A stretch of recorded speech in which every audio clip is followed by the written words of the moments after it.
أعوذ بالله من الشيطان الرجيم بسم الله الرحمن الرحيم وصلى الله على محمد وعلى آله الطيبين الطاهرين الذين أذهب الله عنهم الرجس وطهرهم تطهيرا اللهم صل على محمد وآل محمد ولعنة الدائمة الباقية على أعدائهم ومنكر فضائلهم وغاصب حقوقهم أجمعين من يوم عداوتهم إلى قيام يوم الدين أما بعد عباد الله أوصيكم ونفسي بتقوى الله فإن التقوى خير الزاد وبحل المعاد وتنفع يوم لا ينفع فيه مال ولا بنون إلا من أطاع الله بقلب سليم وصلى الله على محمد وعلى آله الطيبين الطاهرين أما بعد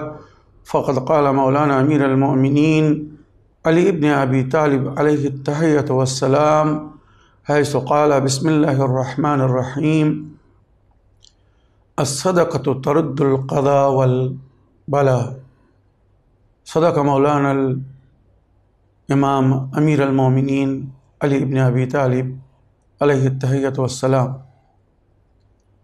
আমার প্রিয় দর্শক ও শ্রোতাবৃন্দ, আসসালামু আলাইকুম ওয়া রাহমাতুল্লাহি ওয়া বারাকাতুহু। আপনাদের সকলকে আন্তরিক সালাম ও শুভেচ্ছা জানিয়ে আজকের অনুষ্ঠান ইসলাম ইন বাংলায় আপনাদেরকে স্বাগতম জানাই। আশা রাখি আপনারা যে যেখানে আছেন ভালো আছেন, কুশল ও মঙ্গলে আছেন, সুখে থাকুন, শান্তিতে থাকুন, সমস্ত প্রকারের দুঃখ কষ্ট থেকে মুক্তিতে থাকুন। আল্লাহ রব্বুল আলামিনের কাছে এই কামনা করি। যারা অসুস্থ আল্লাহ তাদেরকে সুস্থতা দান করুক, যারা ঋণে ভুগছে আল্লাহ তাদেরকে ঋণমুক্ত করুক। ওইরূপ যাদের জীবনে কোনো রকমের অভাব বা অশান্তি আছে, দুঃখ বা কষ্টে আছে, আল্লাহ রব্বুল আলামিন তাদের জীবনে সুখ শান্তি ফিরিয়ে দিক, তাদের মনোকামনা আশাকে পুরো করুক, তাদের দুঃখ কষ্টকে নিবারণ করুক। আমার যে সমস্ত বোনেরা ভাবিরা বাড়ির বউরা এখনও সন্তানের শান্তি থেকে বঞ্চিত, আল্লাহ রব্বুল আলামিন ওনাদের কোল ভরে দিক, অর্থাৎ ওনাদের সংসারে সুসন্তান দান করুক। যে সমস্ত পিতামাতারা নিজের কন্যা বা ছেলের বিবাহ নিয়ে চিন্তিত, আল্লাহ রব্বুল আলামিন ওনাদেরকে ওই চিন্তা থেকে মুক্তি দান করুক, অর্থাৎ ওনাদের কন্যা বা পুত্রের জন্য সুপাত্র দান করুক। আমার যে সমস্ত ছোট ভাই বোনেরা স্কুলে কলেজে পড়াশোনা করছে, আল্লাহ রব্বুল আলামিন তাদেরকে উচ্চ শিক্ষা লাভ করে বা সুশিক্ষায় শিক্ষিত হয়ে নিজের ও নিজের পরিবারের নামকে উজ্জ্বল করার তৌফিক দান করুক। আমাদের মধ্যে যারা হজ ও জিয়ারত উমরায় যাওয়ার ইচ্ছুক, আল্লাহ রব্বুল আলামিন সকলের মনোকামনা আশাকে পুরো করুক। আমাদের সকলকে সৎ পথে চলার, অসৎ পথ থেকে দূরে থাকার এবং এক অপরকে সৎ উপদেশ দেওয়ার তৌফিক দান করুক। আমরা যেন আমর বিল মারুফ নাহি আনিল মুনকারের উপরে আমাল করে এক অপরকে সৎ উপদেশ দিতে পারি, তবে তার আগে নিজে যেন অন্যায় বা অসৎ পথ থেকে দূরে থাকতে পারি, বা যে ভালো কাজের জন্য অন্যদেরকে বলবো সেই ভালো কাজগুলো আগে যেন আমরা নিজে করতে পারি। আল্লাহ রব্বুল আলামিন আমাদের সকলকে সত্য বা হক জিনিসকে জেনে শুনে মেনে তার উপরে আমাল করে সেটা অন্যদের কাছে পৌঁছে দেওয়ার বা অন্যদের সামনে তুলে ধরার তৌফিক দান করুক। আমিন ইয়া রাব্বাল আলামিন। এই দুয়ার সঙ্গে আমি আজকের পর্ব শুরু করতে চলেছি। সাদকার কি বরকত বা সাদকার কি ফজিলত কোরআনে বহু আয়াতে বর্ণনা হয়েছে। সাদাকা দাও, আল্লাহ তোমাদের বালা মুসিবতকে দূর করবে। সদকা দাও, আল্লাহ তোমাদের জীবনে শান্তি দান করবে, তোমাদের গুনাহকে ক্ষমা করবে, আল্লাহর রহমত ও মাগফিরাত নাজিল হবে তোমাদের উপরে যদি তোমরা সাদকা দিতে থাকো। ফাস্তাবিকু ইলাল খায়রাত, সাদকা এবং খয়রাতে অন্যদের চেয়ে তো আগে থাকো। যদি কখনো সুযোগ পাও তো অন্যদের আগে নেকি করার জন্য আগে বাড়ো। কেননা এখানে তুমি যে নেকির জন্যে আগে বাড়ছো, মনে রেখো কাল হাসরের ময়দানে জান্নাতে যাওয়ার সময় যাদের সঙ্গে নেকি করছো তাদের চেয়ে তো 10 হাত আগে থাকবে। এবং হাদিসে বলা হয়েছে যারা নেকুকার আল্লাহর বান্দাদের সঙ্গে, আল্লাহর সৃষ্টির সঙ্গে, আল্লাহর মখলুকাতের সঙ্গে নেকি করে বা নেক ব্যবহার করে, তারা অন্যদের চেয়ে তো 80 বছর আগে জান্নাতে প্রবেশ করবে। তারা নিজের মনোনীত মন পছন্দ জায়গায় আগে পৌঁছে যাবে। নামাজি, রোজাদার বা হাজি যারা অন্য কাজ করেছে তাদের চেয়ে তো 80 বছর আগে ওই ব্যক্তি জান্নাতে প্রবেশ করবে যে অন্যদের সঙ্গে নেকি করেছে, সদ্ব্যবহার করেছে, আর দুঃখে কষ্টের সময় নিজের ভাইদের সাথ দিয়েছে, কারোর বালা ও মুসিবতকে দূর করেছে। ইমামে হাসান আলাইহিস সালাম বলেছেন, কোনো মুমিনের হাজাতকে পুরো করা, প্রয়োজনকে পুরো করা বা কারোর ঋণ শোধ করে দেওয়া, কাউকে কোনো বিপদ থেকে উদ্ধার করা, কোনো সংকট থেকে যদি তোমার কারণে কেউ মুক্তি পায়, তো তোমার এই নেকি, এই আমাল 90 বছর যদি তুমি কাবা ঘরে বসে, এতেকাফে বসে আল্লাহর উপাসনা করতে পারো, তো যে সওয়াব পাবা না তার চেয়ে তো বেশি সওয়াব পাবা। আল্লাহ আমাদেরকে তৌফিক দান করুক, আমরা যেন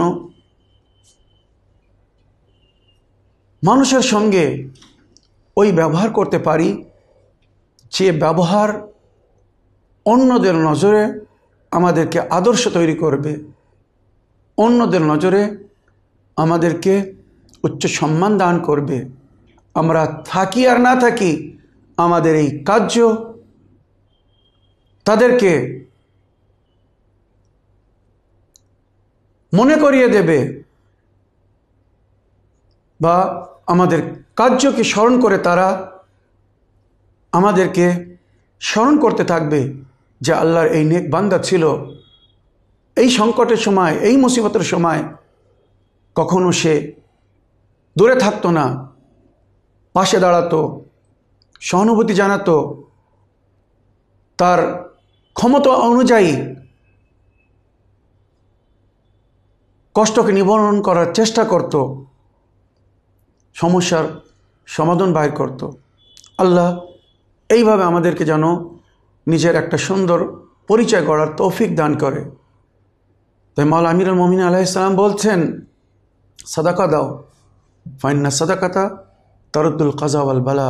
সাদাকা বালা ও মুসিবত থেকে বাঁচায়, এমনকি মত, নির্ধারিত মত থেকে এই সাদকা মানুষকে বাঁচায়। জনাবে বাহরান লোকমান হাকিমের ছেলে একদিন ওনার পিতা জনাবে লোকমান হাকিম ওনাকে ডাকছেন আর ডেকে বলছেন, এ বাহরান, দামেস্কের অমুক সওদাগার আমার কাছ থেকে কিছু ধার নিয়ে গেছে, ঋণ নিয়ে গেছে, অমুক তারিখে তার ওই ঋণ বা পয়সা ফেরত দেওয়ার দিন, যাও বেটা দামেস্ক যেয়ে তার কাছ থেকে পয়সা ফিরিয়ে নিয়ে আসো। বাবার হুকুমে জনাবে বাহরান সফরে তৈরি করেছেন, সফরে যাওয়ার জন্য প্রস্তুত হয়েছেন। আব্বা মাকে খোদাহাফিজ করে শেষ সালাম জানিয়ে ঘরের বাইরে এসেছেন। নিজের উদ্দেশ্যের দিকে রওনা হয়েছেন, এমন সময় জনাবে লোকমান হাকিম এসে বলছেন, বেটা দাঁড়াও। জনাবে বাহরান লোকমান হাকিমের ছেলে দাঁড়িয়েছেন। জনাবে লোকমান হাকিম নিজের পকেট থেকে কিছু পয়সা বাহির করেছেন, যেটা শরীয়তের ভাষায় বলা হয়েছে চান্দ দিরহাম। কিছু দিরহাম বাহির করেছেন আর নিজের ছেলের সাদকা করেছেন, সাদকা বাহির করেছেন। সেটা এক গরিব অসহায় দরিদ্র মুমিনকে দিয়ে দিয়েছেন। তারপরে বলছেন, যাও বেটা, এবার যাও। রাস্তায় উঠেছেন, এমন সময় পিছন থেকে জানাবে লোকমান হাকিম আওয়াজ দিচ্ছেন, বেটা আমার আর একটা কথা শুনে যাও। লম্বা সফরে যাচ্ছ, রাস্তায় হয়তো কিছু সমস্যার সম্মুখীন হতে হবে, তাই আমি যে কথাগুলো বলছি মনে রেখো। তুমি চলবে, কিছুক্ষণ পরে দুপুরের সময় যখন গরমে রোদে চলতে চলতে ক্লান্ত হয়ে যাবে, তোমার সামনে একটা বড় গাছ পড়বে। ওই গাছের ছায়া হয়তো তুমি আরাম করবে, তবে ওখানে যেন ঘুমিও না, ঘুমালে কিন্তু বিপদ হবে। তারপরে যখন ওখান থেকে সফর শুরু করবে, তো সামনে এক গ্রাম আসবে, এক এলাকা পড়বে, এক প্রদেশ পড়বে। ওই প্রদেশের রাজার এক সুকন্যা আছে, দেখতে খুব সুশ্রী, খুব সুন্দর। ওই রাজা নিজের ওই কন্যার সঙ্গে তোমার বিবাহর প্রস্তাব রাখবে। খবরদার যেন ওই কন্যাকে বিবাহ করো না, কেন ওই কন্যাকে যে বিবাহ করে সে মারা যায়, সে প্রথম রাতেই মারা যায়, বলো না। আর স্বামী দামেশকে যখন ওই আমার কাছ থেকে যে ঋণ নিয়ে গেছে, ধার নিয়ে গেছে, ওই সওদাগরের বাড়িতে পৌঁছাবে, তো সে খুব যত্ন আহ্বান করবে, সুন্দর পানাহারের ব্যবস্থা করবে। আর শোয়ার জন্য রাত্রে নদীর ধারে তার বাড়িটা নদীর ধারে, আঙিনায় তোমাকে ঘুমাতে বলবে গরমের দিনে। আর তুমি যখন রাত্রে ঘুমিয়ে পড়বে, তোমার ওই চারপাই বা কাঠ ধরে বলবানদের মাধ্যমে তোমাকে নদীতে ফেলে দেবে। তুমি নদীর স্রোতে বয়ে চলে যাবে। যার কাছ থেকে ঋণ নেয়, কারো ঋণ শোধ করে না, তাকে মেরে ফেলে যে ঋণ আদায় করতে যায়। সুতরাং খুব সতর্ক থাকবে। পানাহার করতে মানা নেই, তবে ওর বাড়িতে যেন বিশ্রাম করবে না বা আরাম করবে না। রাত্রে ঘুমাতে যদি দেয় তো ঘুমাবে না, মুসাফিরখানায় যেয়ে থাকবে কোথাও। জানাবে লোকমান হাকিম এই তিনটে কথা বলার পরে নিজের ছেলেকে বিদায় দিলেন। তবে শেষে আর একটা কথা বললেন, বেটা আমার এই তিনটে কথা মনে রেখো, একে যেন ভুলো না। তবে তার সঙ্গে আরও একটা কথা বলছি, এটা আমার শেষ কথা, যে রাস্তায় যদি কোনো বুজুর্গ বয়স্ক ব্যক্তির সঙ্গে সাক্ষাৎ হয়, আর সে যদি কিছু বলে তো তার কথা মেনে নিও। বুজুর্গ বয়স্কের কথাকে, শ্রদ্ধনীয় ব্যক্তিদের কথা, গুরুজনদের কথাকে অমান্য করতে নেই। নবী নিজের হাদিসে বলেছেন, আশ-শাইখু ফিল উসরা কান-নবী ফিল উম্মাহ। পরিবারে বুজুর্গ, বয়স্ক, মুরব্বী, গুরুজন তার উদাহরণ যেমন এক উম্মতের মধ্যে নবী বা নবীর হয়। এক উম্মতকে নবী যেমন গাইড করে, ওইরূপ পরিবারে যিনি গুরুজন হন ওই পরিবারকে গাইড করেন। তাহলে সফরে যাও, কিন্তু আমার এই চারটি কথা মনে রেখো। প্রথম, ওই গাছের তলায় ঘুমাবে না। দ্বিতীয়, ওই রাজার কন্যাকে বিবাহ করবে না। আর তৃতীয়, ওই ব্যক্তির বাড়িতে রাত্রে ঘুমাবে না যে ঋণ নিয়ে গেছে। তবে যদি কোনো বয়স্ক বুজুর্গ কিছু বলে, গুরুজন যদি কোনো উপদেশ দেন বা কোনো কথা বলেন, সেটা মেনে নিও। এই কথা বলার পরে রওনা করলেন। জানাবে বারান বাড়ি থেকে কিছু দূর গিয়েছেন, এমন সময় এক বয়স্ক ব্যক্তি, যার চুল দাড়ি পেকে গিয়েছিল, খুব নুরানি, দেখতে খুব সুন্দর, রাস্তার ধারে দাঁড়িয়ে জানাবে বারানের অপেক্ষা করছিলেন। যখন লোকমান নবীর ছেলে বারান ওখানে পৌঁছেছেন, তখন ওই বুজুর্গ বলছে, বাবা সকল দাঁড়াও। জানাবে বারান দাঁড়িয়েছেন, তুমি সফরে যাচ্ছ, আমি কি তোমার সঙ্গে যেতে পারি? আমিও সফরে যাচ্ছি। যদি ভালো মনে করো তো দুজনে কথা বলতে বলতে সফর করব, সময়টাও কেটে যাবে, আর এক অপরের স্বাদ পেলে আমরা হয়তো শান্তি পাব, বা সেই যুগে যেমন একা সফর করতে ভয় লাগতো সেই ভয়টা আর থাকবে না। তখন জনাবে লোকমান হাকিমের ছেলে বলছেন, অবশ্যই, কেন না, আপনার মতো একজন বুজুর্গ যদি সঙ্গে থাকে তো মনোবল বৃদ্ধি থাকবে, ভয় পাবো না, ইনশাল্লাহ শান্তিপূর্ণভাবে আমাদের সফর কেটে যাবে, চলুন। সফরে চলেছেন। খুব সংক্ষিপ্ত বলছি, ওই গাছের তলায় কাছে পৌঁছেছেন, তখন ক্লান্ত হয়ে গেছেন চলতে চলতে, হাঁটতে হাঁটতে। বুজুর্গ বলছেন, আয় বারান, চলো এই গাছের ছায়া কিছুক্ষণ বসি, দুপুরের আহার করে যখন বেলা একটু ঢলে যাবে, রোদ্দুর যখন একটু কম হয়ে যাবে, গরম কম হয়ে যাবে, আবার সফর শুরু করব। সুতরাং সেই গাছের ছায়া যেয়ে বসেছেন। মানুষ যখন ক্লান্ত হয়ে যায় তখন যদি পেট ভরে পানাহার করে তো তারপরে নিদ্রা আসে, ঘুম আসে। সুতরাং পেট ভরে খাওয়ার পরে জানাবে বারান লোকমান হাকিম ছেলে ঘুম পাচ্ছিলেন, কিন্তু বাবা মানা করেছিলেন বলে ঘুমাতে পারছেন না, জোর করে নিজেকে জাগিয়ে রেখেছেন। ওই দৃশ্য যখন ওই বুজুর্গ দেখেছেন, গুরুজন দেখছেন, তখন বলছেন, এ বারান, আমার জানুর উপরে মাথা রেখে ঘুমিয়ে পড়ো। মানে বারান বলছেন, না, আমি এখানে ঘুমাবো না, আমার বাবা মানা করেছেন, আমি যদি এখানে ঘুমাই আমি ক্ষতিগ্রস্ত হব, হয়তো বিপদে পড়ে যাব।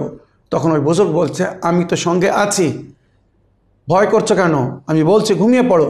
না, আমি এখানে ঘুমাবো না। তখন ওই বুজুর্গ বলছেন, তোমার বাবা কিন্তু শেষে তোমাকে একটা কথা বলেছিলেন, যে যদি কোনো বুজুর্গ, কোনো বয়স্ক ব্যক্তি, কোনো গুরুজন কোনো সৎ উপদেশ দেন সেটা মেনে নিও, সেটাকে যেন অমান্য করো না। সুতরাং ভুলে যেও না, আমি তোমাকে আদেশ করছি তুমি ঘুমিয়ে পড়ো। তখন বললেন, ঠিক আছে। বাবার এটাও আদেশ ছিল যে গুরুজনের কথাকে যেন অমান্য করো না। ঘুমিয়ে পড়েছেন। ওই গাছে একটা অজগর সাপ ছিল, যেটা বাস্তবে একটা জেন ছিল, যে ওই গাছের নিচে এসে আরাম করত। ওই অজগর সাপ নিচে এসে তাকে দংশন করত, মেরে ফেলত। যেই জনাবে বারান ঘুমিয়ে পড়েছে, ওই অজগর সাপ নিচে এসেছে, আর যেই দংশন করতে যাচ্ছিল তখন ওই বুজুর্গ তাকে নিজের তলোয়ার দিয়ে কেটে ফেলেছে। তার মাথা, সাপের মাথা তার শরীর থেকে খণ্ড করে দিয়েছে, আলাদা করে দিয়েছে। ওই চিৎকার শুনে ঘুম ভেঙে গেছে। ওটা কি দেখছে, একটা সাপ মরে পড়ে আছে। জানাবে লোকমান হাকিমের ছেলে বললেন, এ কি? তখন ওই বুজুর্গ বয়স্ক ব্যক্তি বলছেন, এই সেই ভয় ছিল যেটা সম্পর্কে তোমার বাবা তোমাকে বলেছিলেন। ভয় কেটে গেছে, আর চিন্তা নেই, চলো এবার আমরা সফর করি। সুতরাং সেই সাপের মাথাটা একটা থলিতে নিয়ে নিলেন আর বললেন, এটাকে নিয়ে চলো, এটা কাজে আসবে পরবর্তীকালে। সুতরাং রাস্তায় চলতে চলতে সন্ধ্যার সময় ওই গ্রামে পৌঁছেছেন, বা ওই প্রদেশে পৌঁছেছেন, যে প্রদেশের রাজা যুবক ছেলেকে পেলে নিজের মেয়ের সঙ্গে বিবাহ দিত, কিন্তু শবে জফাফ, প্রথম রাত্রে ওই ছেলে মারা যেত। ওই খবর পুরো এলাকায় ছড়িয়ে গিয়েছিল, তাই কোনো যুবক ভয়ে আর ওই মেয়ের সঙ্গে বিয়ে করতে রাজি হতো না। তাই রাজা তখন একটা সিস্টেম করেছিল যে এই এলাকার ছেলেরা যখন আমার মেয়ের সঙ্গে বিবাহ করছে না, আর আমার যুবতী কন্যা সে সইতে পারছে না, সুতরাং নিজের কর্মচারীদেরকে বা নৌকারদেরকে, যারা খাদিম বা খেদমত করতো, তাদেরকে ফিক্স করেছিল যে রাস্তা দাঁড়িয়ে থাকবে, যদি কোনো পরদেশী যুবক এখান থেকে যায় যে এলাকার খবর রাখে না, তাকে ধরে নিয়ে আসবে। আর তার সঙ্গে যদি আমি আমার ছেলের বিবাহ দেই, তার সঙ্গে যদি আমি আমার মেয়ের বিবাহ দেই, তো আমার মেয়েও নিজের যৌবন কষ্ট থেকে মুক্তি পাবে, এবং আশা রাখি সেও ধন দৌলতের লালসায়, বা আমি তাকে যা উপহার দেব সেগুলো পাওয়ার জন্যে সে আমার মেয়েকে বিবাহ করবে। ঠিক ওখানে পৌঁছেছেন, এমন সময় রাজার লোকেরা এসে ধরেছেন, চলেন রাজপ্রাসাদে চলুন, এখান থেকে এখন আপনারা আগে যেতে পারবেন না রাজার মেহমান না হয়ে, সকাল হলে আপনারা আগে যেতে পারবেন। সুতরাং রাজপ্রাসাদে নিয়ে যাওয়া হচ্ছে। আর যেমন জনাবে লোকমান বলেছিলেন, ঠিক তেমন বাদশাহ রাতের খাওয়ার পরে, ডিনারের পরে প্রস্তাব দিয়েছে, চাই যুবক, তুমি দেখতে সুন্দর, আর আমার কন্যা আছে, সেও দেখতে খুব সুন্দর। যদি তুমি ভালো মনে করো তো আমার কন্যাকে বিবাহ করো। তুমি যাই চাইবে, এমনকি আমার রাজিত্বের যদি কিছু অংশও চাও, আমি তোমাকে দিয়ে দেবো। জনাবে লোকমান হাকিমের ছেলে মানা করলেন, না, আমি এ বিবাহ করতে পারবো না। তখন পাশে যে বুজুর্গ ছিলেন, সঙ্গে যে বয়স্ক মুরব্বী ছিলেন, উনি বললেন, বারান, চিন্তা করো না, বিবাহ করে নাও। আমি সত্যি আছি তো, চিন্তা করছো কেন? না জানাব, আমার বাবা আমাকে মানা করেছেন, আমি মুসিবতে পড়ে যাব যদি এই কন্যাকে বিবাহ করি। তখন ওই বুজুর্গ বললেন, তুমি আবার ভুলে যাচ্ছ, তোমার বাবা কিন্তু শেষে বলেছিলেন যে বয়স্ক বুজুর্গ যদি কিছু বলেন সেটাকে যেন অমান্য করো না, সেটা মেনে নিও। আমি যখন বলছি তুমি মেনে নাও, তুমি চিন্তা করো না, তোমার বালা মুসিবত দূর হয়ে যাবে, তুমি ক্ষতিগ্রস্ত হবে না, আমি তোমার সঙ্গে আছি তো। সুতরাং বুজুর্গের কথা শুনে বিবাহ করলেন। শবে জোফাফ যখন বাসর ঘরে প্রবেশ করছেন, তখন ওই বুজুর্গ ওই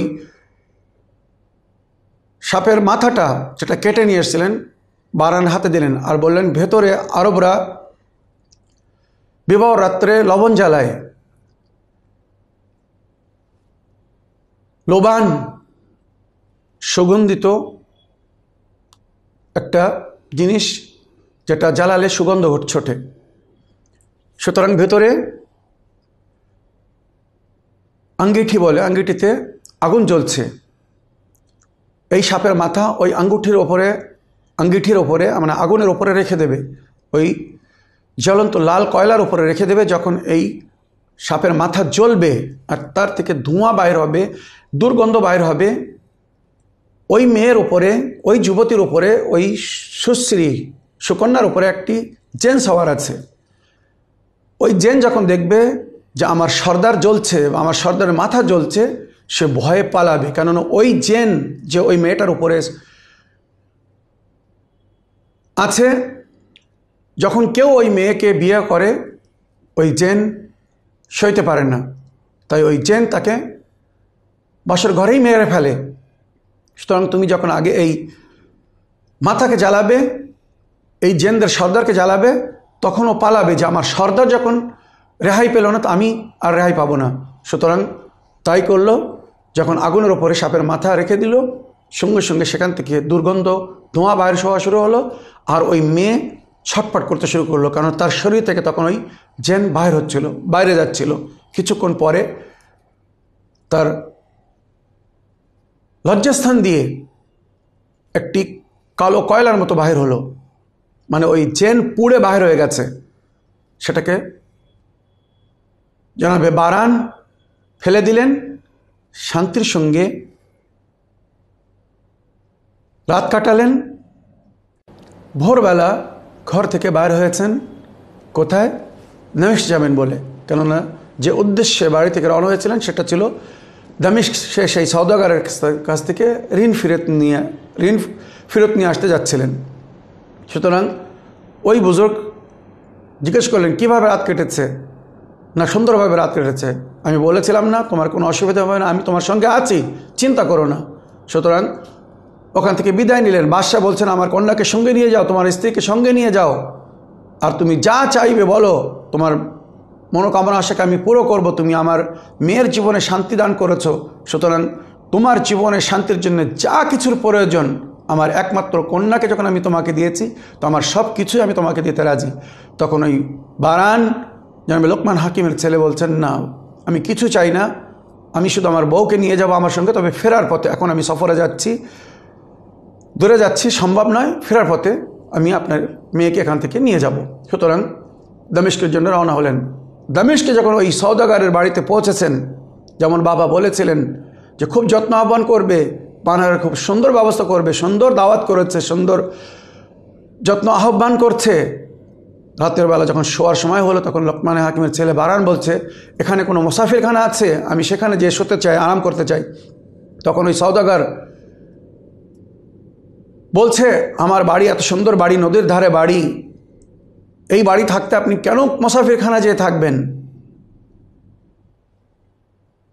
কেন কোনো আশ্রমে যেয়ে থাকবেন? তখন জনাব লোকমান হাকিমের ছেলে বলছেন, না আমি এখানে থাকতে পারি না, আমি নতুন জায়গায় আমার তাড়াতাড়ি ঘুম আসে না। একটা বায়না করছেন, আমি মুসাফিরখানায় যেয়ে নিজের ইচ্ছে মতো থাকতে চাই। তখন ওই সওদাগর বাধ্য করছে, না আপনাকে এখানেই থাকতে হবে, এটা আমার জন্য অপমানজনক যে আপনি আমার বাড়ি মেহমান হয়ে আপনি অন্য কোথাও যেয়ে থাকবেন, এটা আমি সহন করতে পারবো না, মেনে নিতে পারছি না। মানে একটা বাহানা করছিল, কোনো রকমে একে এখানে রাখলে তাহলে একে আমি তুলে নদীতে ফেলে দিতে পারবো বা একে মেরে ফেলতে পারবো, আর ঋণ শোধ করা থেকে বেঁচে যাব। যখন বারবার বলছে তখন ওই বুজুর্গ বলছে, জনাব লোকমান হাকিমের ছেলে বারবার বলছে, না আমি এখানে থাকবো না। তখন ওই মুরব্বী বুজুর্গ বলছেন, না বারান, নিশ্চিন্ত তুমি এখানে থাকো, আমি সঙ্গে আছি তো, ভয় কেন করছো, আমি সঙ্গে আছি, ইনশাল্লাহ কিচ্ছু হবে না। না আমার বাবা মানা করেছেন, আমি যদি এখানে ঘুমাই তো হয়তো আমি আমার প্রাণ হারিয়ে ফেলবো, আমি সংকটে পড়বো, মুসিবতে পড়বো। তখন ওই বুজুর্গ বলছেন, চিন্তা করো না, আমি যে প্ল্যান বলছি এই প্ল্যানটা মনে রেখো। এ 3টা বিছানা লাগাবে তোমার বিশ্বাস কেনার জন্য বা তোমার বিশ্বাস জেতার জন্যে, তোমার পাশে নিজের ছেলের বিছানা লাগাবে, তারপরে আমার বিছানা থাকবে, তারপরে তোমার বিছানা এক সাইডে লাগাবে। তুমি যেই ঘুমিয়ে পড়বে, তোমার রাতের অন্ধকারে বলবানদেরকে ডেকে তোমার খাটিয়া বা চারপাই খাট, যেটা পুরনো যুগে হতো কাতার তৈরি, ওটা তুলে নদীতে ফেলে দেবে। তবে তোমাকে যে প্ল্যান বলছে এটা মনে রেখো, তুমি ঘুমানোর অ্যাক্টিং করবে, ঘুমাবে না। কিছু রাত পরে ওর ছেলে যখন ঘুমিয়ে পড়বে, আমরা ওই কাঠের জায়গা চেঞ্জ করে দেবো, মানে তোমার কাঠের জায়গায় ওই ছেলের কাঠ রেখে দেবো, আর ওর ছেলের কাঠের জায়গায় তোমার কাঠ রেখে দেবো। রাতের অন্ধকারে বলবানদের মাধ্যমে তোমাকে মনে করে নিজের ছেলেকে ফেলে দেবে, তুমি বেঁচে যাবে। সুতরাং তাই হলো। আর রাতের অন্ধকারে ঠিক ওইভাবে ওই বদমাশ লোকটা সওদাগর বলবানদেরকে ডেকে লোকমান হাকিমের ছেলে বারানকে মনে করে ওই কাঠটা নদীতে ফেলিয়ে দিয়েছে। স্রোতে বয়ে চলে গেছে। সকাল হয়েছে, এবারে আসছে। এনারা চাদর মুড়ি দিয়ে ঘুমিয়েছিলেন। ডাকছে, আয় বারান, কোথায়? নিজের ছেলের নাম ধরে ডাকছে, আয় অমুক, ওঠো, আবদুল্লাহ ওঠো। আবদুল্লাহ থাকলে তো উঠবে, আবদুল্লাহ কোনো আওয়াজ আসছে না। তখন বারানকে ডাকছে, বারান ওঠো। তখন বারান উঠছে। দেখে অবাক, সে কি, বারান তো বেঁচে আছে, আমার ছেলে কই? তখন ওই বুজুর্গ উঠে বলছেন, তোমার চালাকি শেষ করে দিয়েছি। তুমি যার কাছ থেকে ঋণ নাও, সে যখন ঋণ চাইতে আসে তাকে এইভাবে নদীতে ফেলে দিয়ে মেরে ফেলো, যাতে ঋণ না শোধ করতে হয়। আজ তোমার কোনো চালাকি খাটবে না। বারান বেঁচে আছে, ঋণ শোধ করে দাও, পয়সা ফিরিয়ে দাও, নইলে তোমার রেহাই নেই। তোমার ছেলের কাজ শেষ হয়ে গেছে। এতদিন অন্য বাপের ছেলেদেরকে শেষ করতে, আজ তোমার ছেলে তোমারই হাত দ্বারা শেষ হয়ে গেছে। সুতরাং বাধ্যমূলক তাকে ঋণ শোধ করতে হলো। ঋণ নিয়ে ফিরে আসছেন ওই রাজার প্রদেশে। সেখান থেকে নিজের স্ত্রীকে সঙ্গে নিলেন, ফিরে বাড়িতে আসছেন। খুব সংক্ষিপ্ত এবার বলতে চাই, যখন নিজের গ্রামের কাছে, নিজের পাড়ার নিকটে ওই স্থানে পৌঁছেছেন যেখানে ওই মুরব্বী, ওই বয়স্ক ব্যক্তি রাস্তার ধারে দাঁড়িয়েছিলেন, সঙ্গী হয়েছিলেন, যখন ওখানে পৌঁছেছেন তখন ওই মুরব্বী বলছেন, ওই বয়স্ক ব্যক্তি বলছেন, আয় বাবা বারান, বেটা বারান, এবারে তুমি তোমার বাড়িতে চলে যাও বউকে নিয়ে। আমি আমার রাস্তায় চলে যাচ্ছি। আমি এখান থেকে তোমার সঙ্গে অ্যাড হয়েছিলাম, জড়িত হয়েছিলাম। এখান থেকে তোমার রাস্তা আলাদা, আমার রাস্তা আলাদা। তখন বারান বলছে, না, এটা কখনো সম্ভব হয় না, আমি মেনে নিতে পারি না। আপনি আমার এত উপকার করেছেন, এত বালা মুসিবত থেকে, বিপদ থেকে বাঁচিয়েছেন, আমার জীবন রক্ষা করেছেন, আপনাকে আমি এইভাবে যেতে দিতে পারি না। আপনি আমার সঙ্গে আমার বাসায় চলুন, বাড়িতে চলুন। আমার বাবা আপনাকে দেখলে বড় খুশি হবেন। ওনাকে যখন বলবো আপনি এইভাবে আমাকে রক্ষা করেছেন, আমার জীবন বাঁচিয়েছেন, আজ আপনার কারণে আমি বহু কিছু পেয়েছি। তখন ওই বুজুর্গ বলছে, না, আমার ডিউটি এখান থেকে শুরু হয়েছিল আর এখানে আমার ডিউটি শেষ হয়ে গেছে, আমি এর আগে আর যেতে পারছি না, অনুমতি নেই। তখন জনাবে বারান জিজ্ঞাসা করছেন, আপনি কে, কি ডিউটি আপনাকে দেওয়া হয়েছিল যে ডিউটি আপনার এখানে এসে শেষ হয়ে গেছে? তখন ওই বুজুর্গ, ওই সুন্দর দেখতে নুরানি চেহারা ওই বয়স্ক ব্যক্তি বলছেন, আমি আল্লাহর একজন ফেরেশতা। তোমার বাবা তুমি যখন সফরে যাচ্ছিলে, বাহির হচ্ছিলে, তোমার বাবা তোমার সুরক্ষার জন্যে, তোমার সুরক্ষার জন্যে, তোমার সিকিউরিটির জন্যে, তোমার বালা ও মুসিবত থেকে বাঁচানোর জন্য যখন উনি সাদকা বাহির করলেন, সঙ্গে সঙ্গে ওই সাদকা আমার রূপে আল্লাহ এখানে পাঠিয়ে দিয়েছে।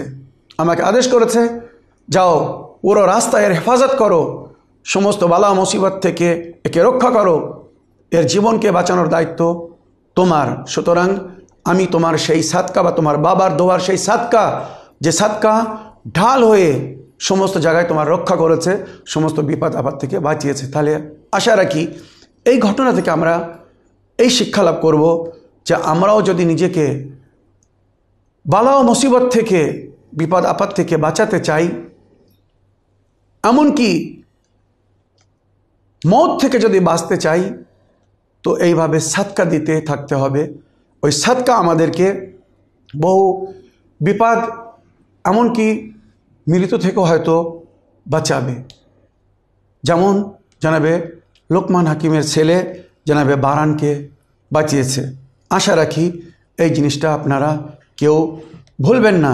এবার আমি সাদকার কিছু লাভ, যেটা হাদিসে বর্ণনা হয়েছে, নবী করিম সাল্লাল্লাহু আলাইহি ওয়াসাল্লাম ও মাসুমিনরা বলেছেন যে সাদকা দিলে কি লাভ হবে।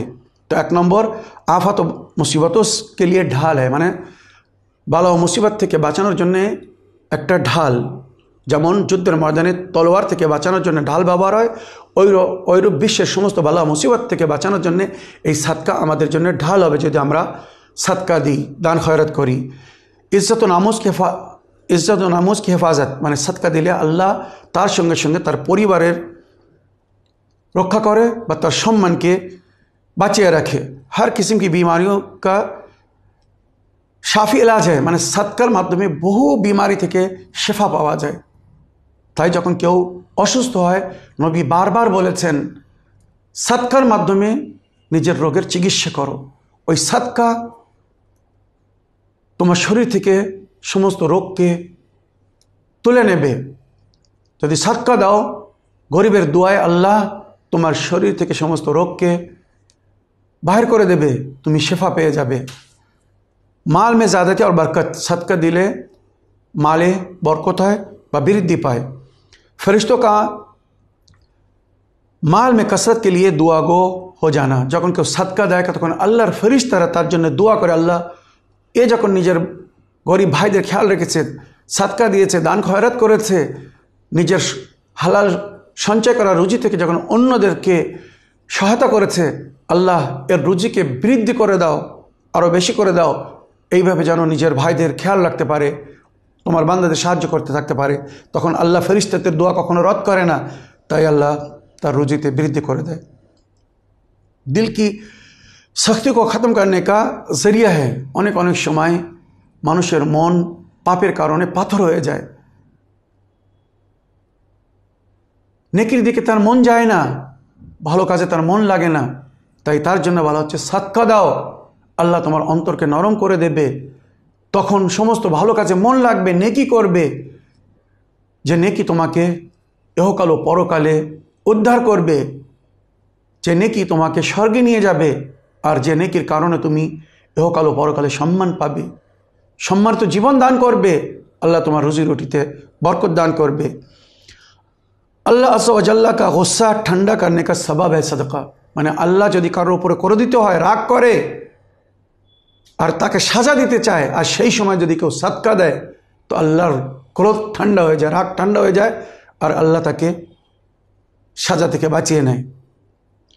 ওইরূপ বুড়ি মौत से হেফাজত, ভয়ঙ্কর মौत মানে অ্যাক্সিডেন্ট থেকে যদি বাঁচতে চান তো সদকা দিন। এটা আমার জীবনের সাথী, আমি সদকা না দিয়ে কখনো বাড়ি থেকে বাইর হই না। আর বিশ্বাস করুন, কতবার আল্লাহর করুণায় ও তার দয়ায় জীবন রক্ষা পেয়েছি, বড় বড় অ্যাক্সিডেন্ট থেকে মুক্তি পেয়েছি।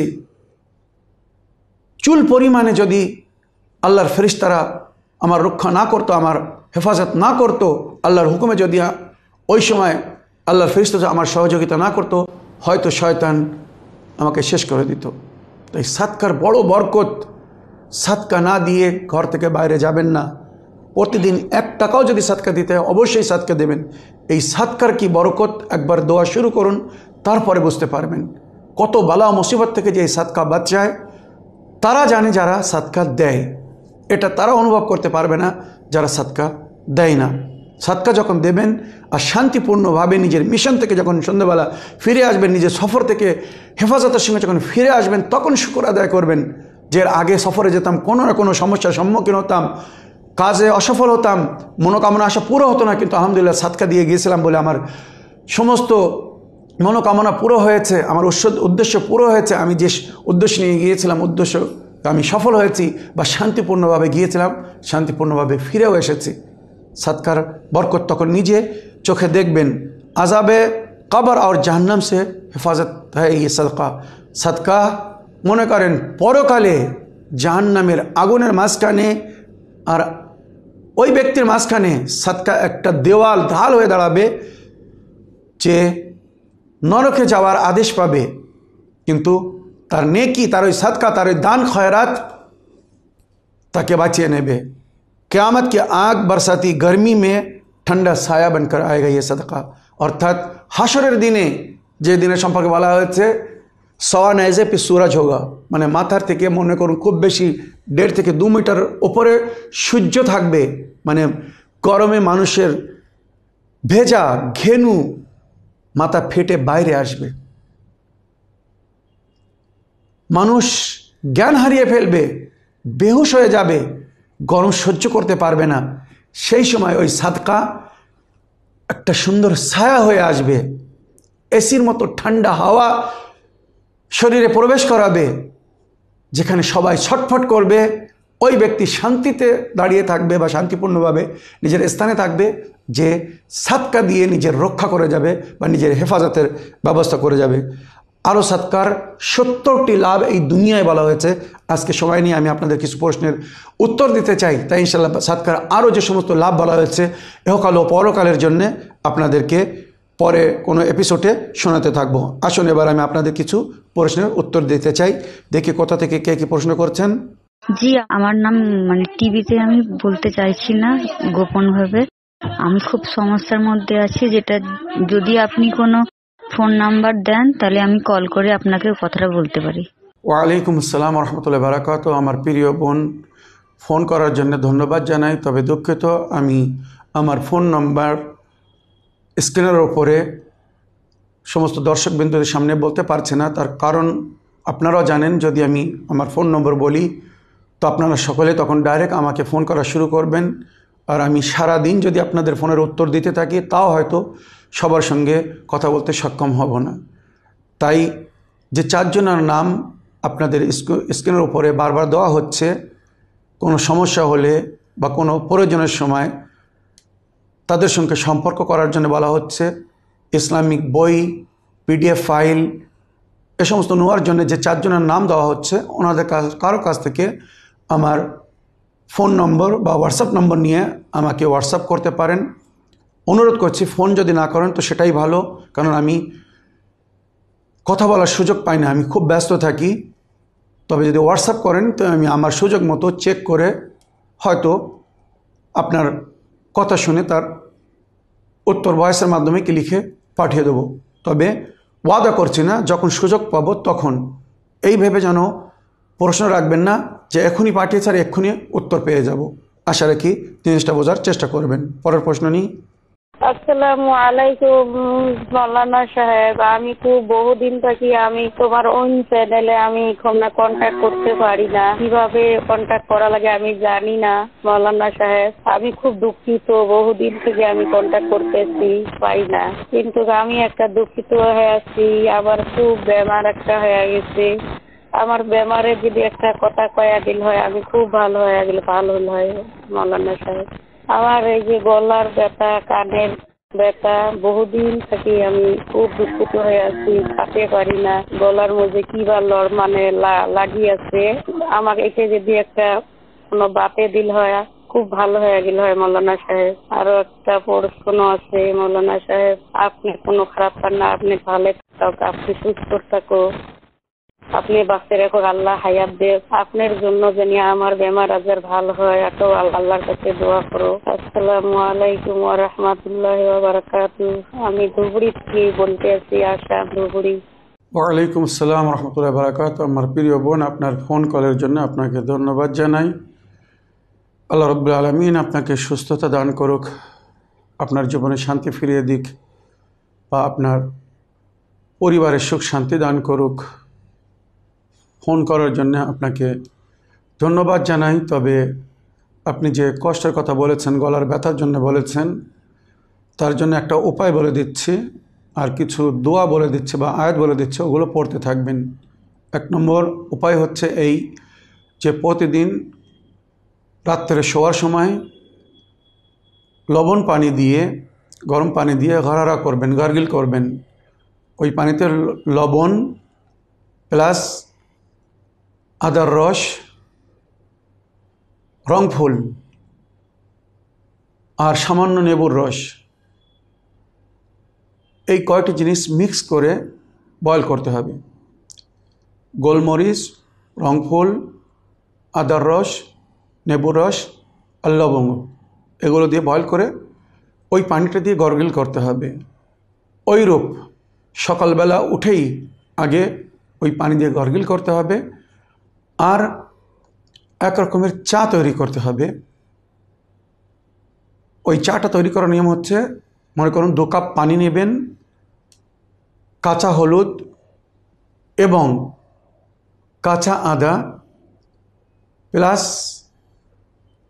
ডালচিনি আর গোলমরিচ, আর তার সঙ্গে রংফুল, এগুলো দিয়ে সেদ্ধ করতে হবে। যখন চায়ের রঙের মতো হয়ে যাবে তখন ওটা কোনো কাপে নিয়ে নেবেন। আর সামান্য খাঁটি মধু, অরিজিনাল মধু, চিনি দিলে হবে না, কিন্তু মধু দিয়ে ওটাকে সামান্য মিষ্টি করে নিতে হবে। স্বয়ং মধুতেই বহু প্রকারের রোগের চিকিৎসা আল্লাহ রেখেছে। এবার ওটা সকালবেলা পান করুন, চায়ের জায়গায় ওটা পান করুন, সামান্য কিছুদিন করুন, আপনি দেখবেন 100% গলার ওই কষ্ট থেকে মুক্তি পাবেন। আর পান করার সময় ওই যে কাঢ়া বা চাটা তৈরি করলেন এই সমস্ত জিনিস দিয়ে ওর উপরে সূরা আলহাম আর সূরা শুআরা আয়াত নম্বর 80 পড়ে, ওয়াইদা মারস্তু ফাহুয়া ইয়াশফিন, যখন আমি অসুস্থ হই আল্লাহ আমাকে শেফা দান করে, ফু দিয়ে ওইটা পান করবেন। আর প্রতি নামাজের পরে আম্মা ইউজিবুল মুস্তাররা ইযা দাআহু ওয়া ইয়াকশিফুস সু, আম্মা ইউজিবুল মুস্তাররা ইযা দাআহু ওয়া ইয়াকশিফুস সু, এই আয়াতটা উইরদ করবেন, পড়বেন 5 বার। তারপরে সূরা আম্বিয়ার এই আয়াত পড়বেন, রব্বে আন্নি মাসানিয়া যুররু ওয়া আনতা আরহামুর রাহিমিন, রব্বে আন্নি মাসানিয়া যুররু ওয়া আনতা আরহামুর রাহিমিন। আল্লাহ আমি ক্ষতিগ্রস্ত, আমি সংকটের মধ্যে, বিপদে আছি, কষ্টে আছি, আল্লাহ এই কষ্ট থেকে আমাকে মুক্তি দান করো, তুমি তো রহম করনেওয়ালা। ইনশাআল্লাহ খুব শীঘ্র আপনার দুঃখ কষ্ট থেকে মুক্তি পাবেন বা ওই রোগ থেকে আরোগ্য হয়ে যাবেন। আপনার ফোন করার জন্যে বা আমাদের জন্য দোয়া করার জন্যে ধন্যবাদ রইল। পরের প্রশ্ন নিই।